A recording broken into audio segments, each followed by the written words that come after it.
नमस्कार। पॉलिटिक्स में आप सबों का स्वागत है। और आज हम पॉलिटिक्स में अशोक चौधरी की उस पॉलिटिक्स की चर्चा करने जा रहे हैं जिस पॉलिटिक्स के सहारे अशोक चौधरी भ्रष्टाचार के उस आरोप से बचना चाहते हैं, जिस आरोप की वजह से लगातार उन पर निशाना ही नहीं साधा जा रहा है। मुख्यमंत्री से लेके जदयू के तमाम बड़े नेता कन्नी काटने लगे। जदयू के तमाम बड़े नेता इंतजार ललन सिंह के कर रहे हैं। ललन सिंह विदेश दौरा पर है और कहा जा रहा है कि ललन सिंह के आने के बाद कुछ निर्णय लिए जा सकते हैं, तब तक प्रशांत किशोर का मामला ठंडे बस्ते में चले जाए। लेकिन प्रशांत किशोर जिस जिद पर खड़े हैं, हमें नहीं लगता है कि बहुत ज़्यादा रिलीफ अशोक चौधरी को मिलने वाला है। वैसे अशोक चौधरी ने आज कहीं न कहीं प्रशांत किशोर के उस आरोप का जवाब तो नहीं दिया, लेकिन एक अलग नैरेटिव के सहारे काउंटर करने की कोशिश जरूर किया है। तो जरा पहले सुनिए अशोक चौधरी का bite cut to cut. 3 cut to cut में हमने लगाया है। पहला कट में उनका जवाब है कि भाई हमारे पास ऐसी कोई संपत्ति ही नहीं है जो घोषित नहीं है। फिर वो बच गए जो सवाल प्रशांत किशोर का था।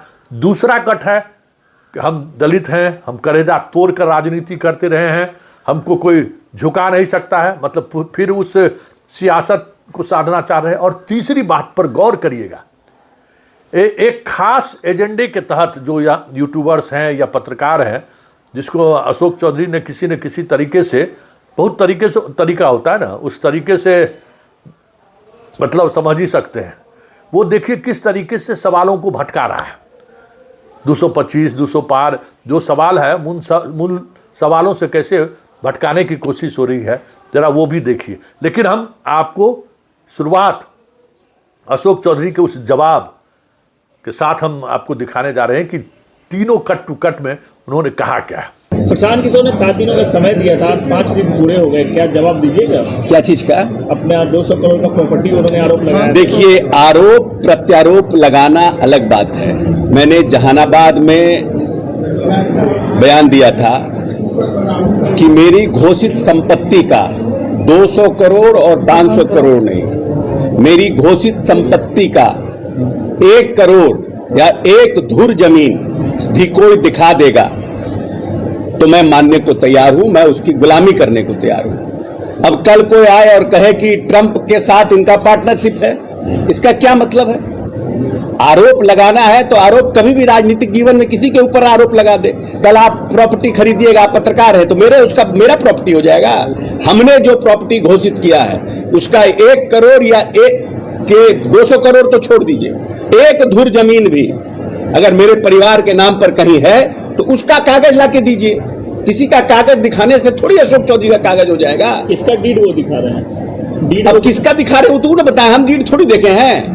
किसका डीड दिखा रहे हैं और जो बात वो बोल रहे हो तो ऑलरेडी मेरे घोषित संपत्ति में है, वो तो आप और सबको देख सकते हैं। कह रहे हैं कि 100 करोड़ का वापस नहीं लीजिएगा तो 500 करोड़ का जाएगा। अब बताइए। चलिए, इस पर बात, आरोप प्रत्यारोप लगाने से किसी की न राजनीतिक हत्या हुई है और न मेरे जैसे अशोक चौधरी की राजनीतिक हत्या होगी। हम पोस्टर, पंपलेट और झंडा बांधकर छात्र जीवन से यहां आए हैं। 4.5 साल कांग्रेस के अध्यक्ष रहे, टिकट बांटे। 20 में जनता दल यूनाइटेड के हम कार्यकारी अध्यक्ष रहे। किसी के चाहने से मेरी राजनीतिक हत्या नहीं होगी और मैं बहुत मजबूती के साथ बिहार में जो विरोधी हमारे उनके छाती पे चढ़ के राजनीति करूंगा। दलित का बेटा हूं, लेकिन किसी से कम बाबा हमको हृदय नहीं दिया है। मानहानि का दावा किया था, जवाब मिला आपको? आपने मानहानि का केस जो किया, नोटिस दिया था, उसका जवाब? हाँ, उसका जवाब आया है। लीगल टीम देख रही है उसको। अब जब हम चुनाव में आ गए हैं, अदालत का निर्णय तो लंबा होता है।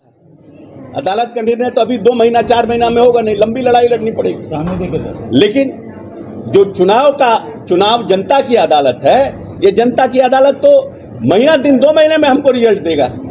बेला में हमने दिखाया, बेला में हम प्रभार के रूप में गए थे कैसे जन स्वराज को, और पूरे बिहार में दिखाएंगे। वो तो कह रहे हैं नीतीश कुमार 25 सीट से ज्यादा नहीं ला पाएंगे, दावा कर रहे हैं। अरे 25 सीट बहुत हो गया।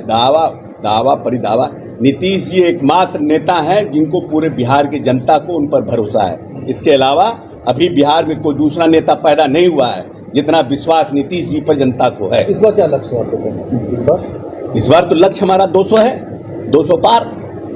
किसी भी परिस्थिति में हम 200 पार करने का लक्ष्य रखे हैं। मंत्री जी भी बोल रहे हैं कि वो उनका अंतिम कार्यकाल है, नहीं तो हम राजनीति से सेनावृत्ति हो जाए। कितना छोड़िए ना, पीके क्या बोलते हैं नहीं बोलते हैं, कितना बोला जाए उनके ऊपर।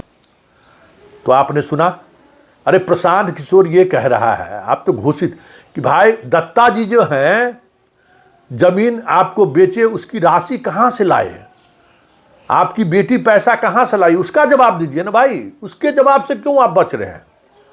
जवाब वो है। सवाल प्रशांत किशोर का ये नहीं है कि आपने क्या, और कहते परिवार के, भाई कौन किसको कैसे पैसा दिया? अरे पत्नी आपको पैसा दी है तो कौन जिम्मेवार होगा? पत्नी आपकी कोई टाटा बिरला है क्या? कोई इंडस्ट्रियलिस्ट है क्या? है पत्नी आपके पत्नी के आमदनी का जरिया क्या है?